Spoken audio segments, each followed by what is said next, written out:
mga kasari, meron akong in-order dito sa TikTok shop. Ayan oh. Ayan. Kasi nga yung mga garapon ko ay balak ko na siyang palitan ng itim din na takip. Kasi dito sa amin ay mining. So ang takip na itong aking mga candy na mga pa-free.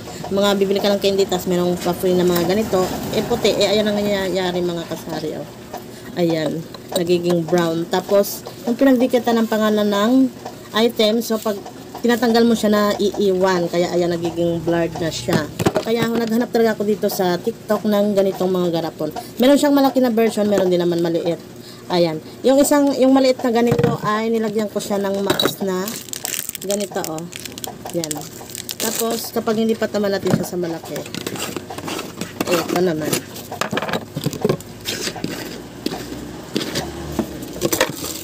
Ayan mga kasari, ito oh.